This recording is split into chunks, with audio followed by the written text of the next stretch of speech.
Okay, so first and foremost, I thought it was brighter in here, but it's not.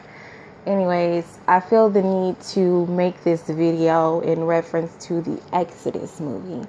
I am African American and I do identify as African American, and I've been noticing some posts on Facebook lately that state that they are boycotting it because there are no African Americans cast really, and the ones that are cast are cast in subordinate roles. Historically speaking, no, Egyptians are not white. And I can't understand the disdain for such a historical movie and having it played with white characters as supreme characters and characters in authority, and having the African Americans that are cast in very, very low roles. It sends a statement. It sends a statement that even in historical context, we will not notify you. We will not represent. We will not even state it accurately if it has anything to do with going against the stereotypes of white versus black, or whatever the case is, that, and whatever the case may be with minorities. My thing is here. First and foremost, 60 years ago, Cleopatra was still white. Okay? Cleopatra was not a different color. Okay?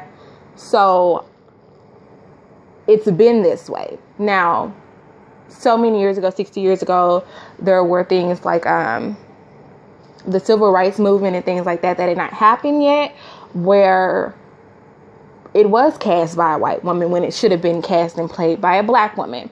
This is 2015, so we need to be more historically correct. On the flip side of that, my disdain for the boycott is that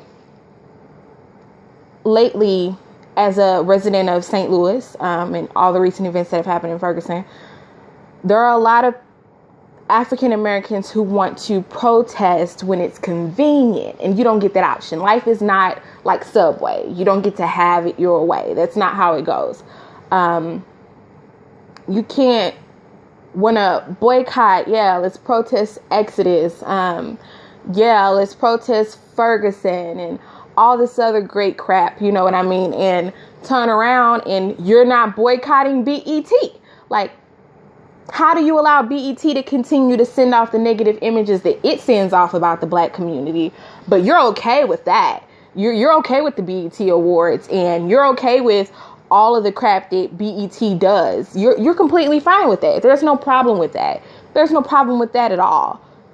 But we're gonna boycott Exodus. Like, no, you don't get to choose. I'm gonna boycott Exodus because it's white producers casting white people, but I'm not gonna boycott BET, which was a black made and black owned and bringing black people down. Like, that makes no sense. So I'm saying to all of the African Americans, all of the minorities, whatever the case may be, if you are boycotting Exodus or whatever, you need to be sure that if you are going to be a gung-ho activist against racism, that you be a gung-ho activist against racism. That means that you don't tell white people that they can't say the word nigger and turn around and go nigga, nigga, nigga, nigga, nigga in a song.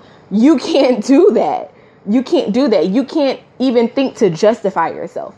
So if you're going to boycott Exodus because it's not historically correct, then you should have boycotted the Passion of Christ, because that was a white man who did not have hair like wool, and which means that you need to be boycotting BET, and you need to be boycotting T.I. and Lil Wayne.